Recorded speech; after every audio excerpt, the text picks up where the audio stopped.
Okay, let's learn how to simplify an expression like this. So in algebra, a fraction that involves variables is called a rational expression, okay? And what we want to do is to simplify, which is basically reducing a fraction. So for example, if we had the fraction 10 over 12, we could reduce that fraction. So that would be the correct way of describing what we'd want to do. So I would say, hey, reduce this fraction. But in algebra, we would want to simplify this rational expression. Again, rational expressions are fractions that involve variables. Okay, so we're going to get into this thoroughly, and this is a critical algebra skill you definitely need to understand. But before we do that, let me go ahead and introduce myself. My name is John. I'm the founder of TabletClass Math. I'm also a middle and high school math teacher, and over many years, I've constructed a ton of online math classes. Um, all my math courses are extremely comprehensive, video based. I'm going to leave a link to my math help program in the description of this video if you need help with your course or you need to take a full course yourself. So I obviously specialize in middle and high school math and beyond. Okay. Also, if you don't have good notes, one, you need to start taking good notes. I actually have quite a few videos on my YouTube channel about note taking, but if you need a good pair of reference notes now, I'm going to leave a link in the description of this video to my notes that you can pick up. I have pre-algebra, algebra 1, geometry, algebra 2, and trigonometry. So if you're taking any of those courses at those levels, I have some very comprehensive notes that you might be interested in. All right, so let's get back to this problem, okay? Now, this particular problem involves a few different skill sets here. Namely, one, we need to just know how to reduce fractions with numbers. So I'm going to kind of assume that you know how to do that. Another thing is you need to understand how to work with powers, okay? Powers and exponents.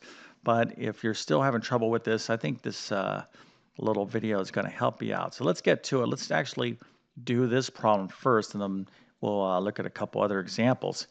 Okay, so when we simplify a fraction, okay, in mathematics or reduce a fraction, it's because we want to, in fact, write it simpler. I mean, think about it. Do I want to write this thing all day long, or do I want to write this thing, right?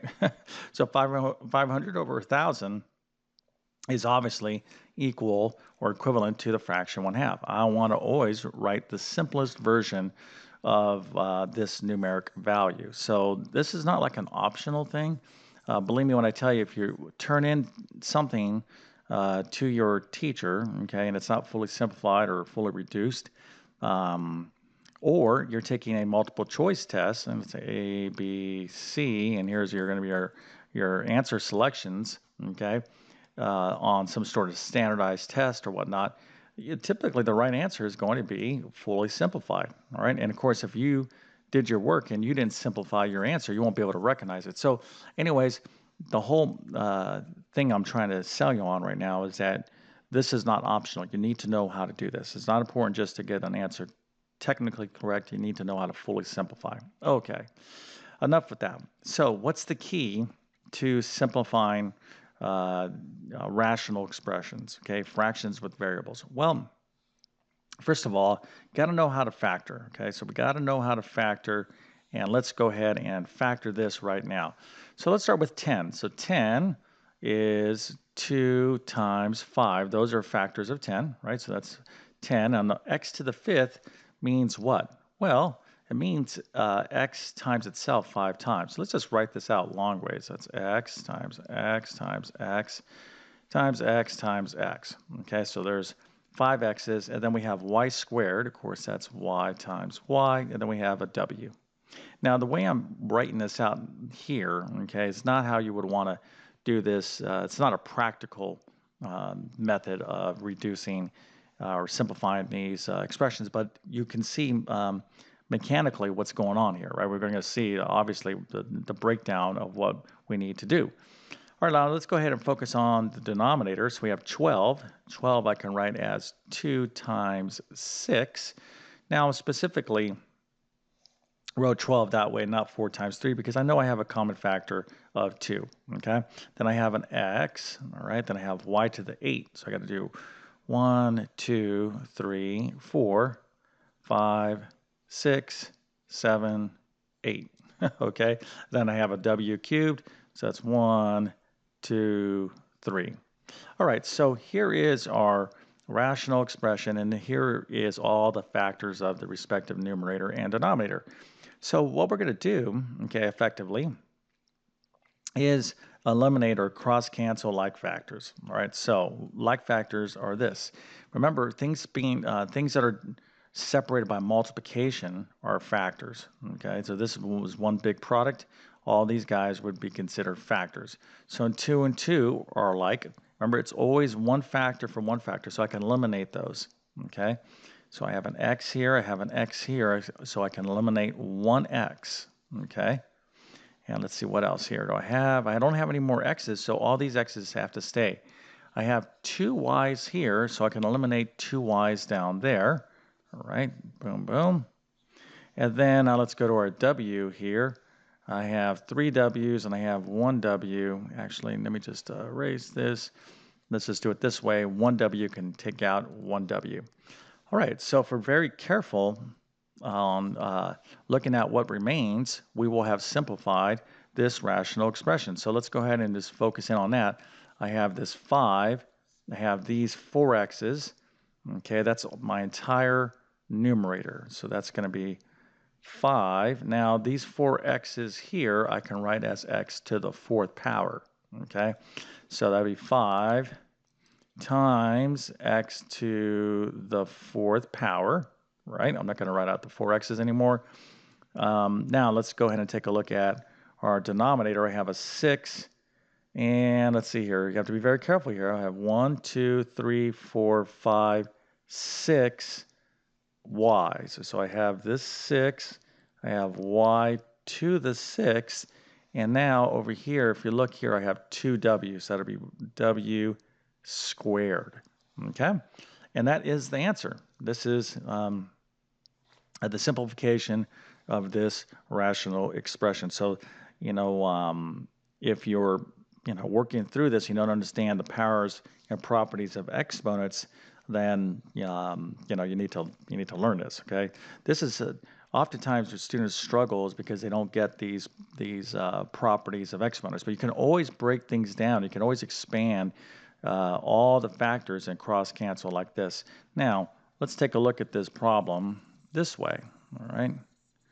So this method is okay when you're first learning and you're confused. But what if I said x to the 15th, y to the 27th, y to the 81st, w to the 32nd, w squared? Well, what am I kind of illustrating here? I'm illustrating is that, you're going to be here all day writing 15 x's. 1, 2, 3, 4, 5. Right, you get the idea. So what I just showed you is good for kind of learning the basics, but it's not like practical, right? So what we need to do is the following. So I'm going to show you again here. So 10 over 12, right? So 10 over 12, there's a couple different approaches you can use here, but they all involve the properties of exponents. All right, so if you're studying powers, okay, you need to know, here, I'll just write these out real quick. All right, a to the m times a to the n equals a to the m plus n. I just did a video on my YouTube channel about the product properties of exponents, but there's other ones. You got to know about division. All right, what do we do in division? All right, it's this property. I don't want to turn, this can be this is like a full chapter, right? A to the 0 is 1, et cetera, et cetera. So you got to understand the various properties of exponents and working with powers. Okay, so I'm going to show you how you can approach this using the properties of exponents, and this is really what you want to be striving for. Okay, all right, so when you're using the properties of exponents, you can kind of go in some different directions here.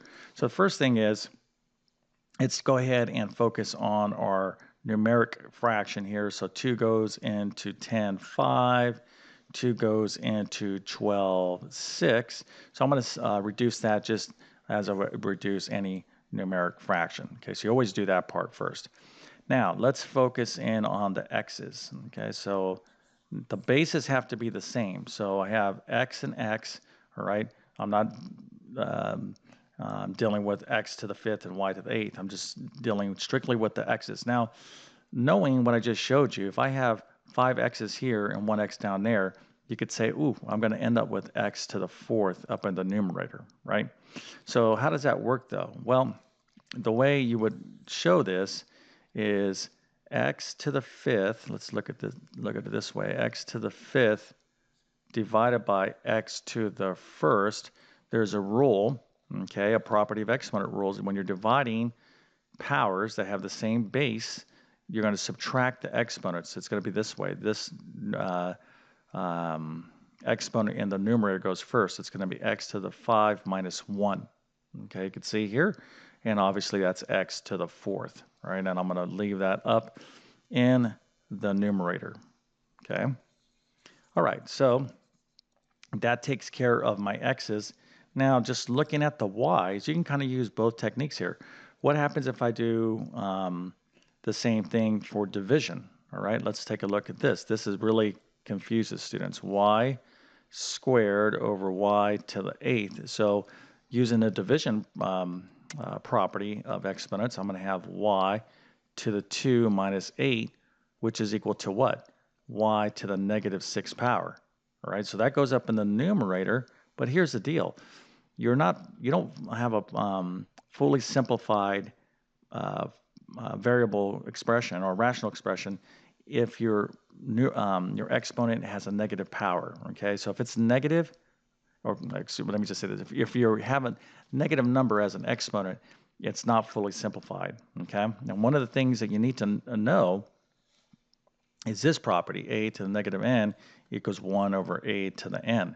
So what does that mean? Again, all these little properties are piling up here, right? It means this. If I have y to the negative 6 right here, I can move this thing downstairs, all right? I can put this whole thing down here, boop. But when I do so, when I put a power on the opposite side of the fraction bar, the exponent sign is going to change. So it's going to go from negative to positive, okay? So let's just look at another example. If I had w to the negative 7th over here, I'm like, I don't want to write that. I don't want to leave this negative here like this. I could just write this by putting this whole thing on the opposite side of the fraction bar, that the sign changes, okay? So it's going to go from negative to positive. Of course, it would go from positive to negative if I wanted to write it down like so. Okay, so hopefully you understand what's going on here. Okay, now I could have alternatively with this y squared, let's look at it this way real quick. Now, if you're already confused, you're like, oh, you're confusing me. Well, it is confusing if you don't understand these properties. Let's say I have y squared, y to the 8th. Now, the first time I showed you it was y squared minus 8, the 2 minus 8, right? They're using the division properties. But what I could have done is like, all right, I'm going to move this guy here. I'm going to move it downstairs. So that's going to look like 1 over y to the 8th. And when I move this y squared down here, I get y to the negative 2. Okay, now I have the product property where I add exponents. That's going to be y to the 6th down in the denominator. So again, I'm making some assumptions that you're okay with the property of exponents. If you're not, obviously, you need to work on it. I'm going to be doing some more videos on that, but again, we're talking about how do you simplify these rational expressions.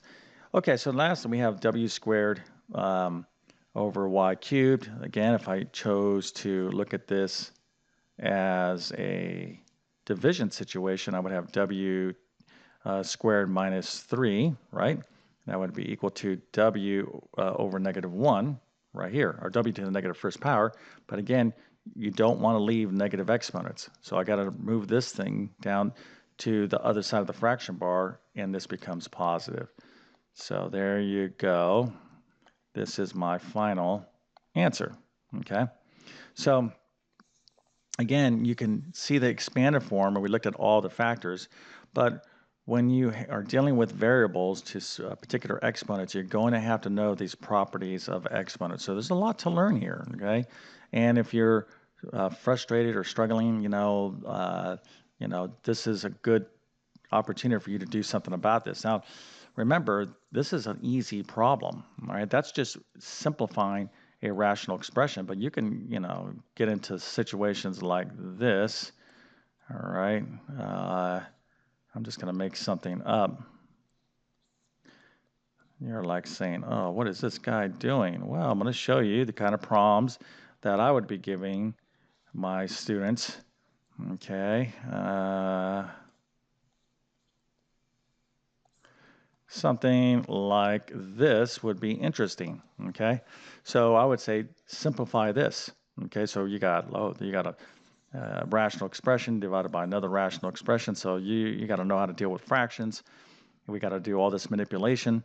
So you got to know the rules, okay? And at the end of the day, you're going to end up with some sort of fraction that's going to have to be fully simplified, all right? So here's the thing. The bottom line is this. If you're watching this video, I definitely appreciate having an opportunity to teach you mathematics and algebra, okay? But I also got to be a truth teller. There's no shortcuts to this. You got to put in the work. There's a lot of stuff here, a lot of skills that that accumulate in your education, your math education. So if you're trying to shortcut things or not put in the work, all you're going to do is you're just going to get frustrated, right? So take a deep breath, figure out, kind of get your bearings of where you're at, and then get the help that you need. So with that being said, let me offer you some suggestions. First, I hope you become a subscriber to my channel as I'm posting stuff all the time. I already have hundreds and hundreds and hundreds of math videos on my YouTube channel. So if you like my teaching style, you can find a ton of resources there. But if you really want serious, full, complete, organized, comprehensive, outstanding, effective math help, then you really got to look at my best work. Check out my math help program, right? So this kind of level of math here would be like an Algebra 1 level. But if you're in more advanced math, you can take a look at my other courses. And again, I also have all this summarized in my notes. I would suggest my algebra notes would be a good fit for this concept. But with that being said, you remember, just keep working hard at this stuff. Never give up, right? That's the main point. Okay, so definitely wish you all the best in your mathematics adventures. Thank you for your time, and have a great day.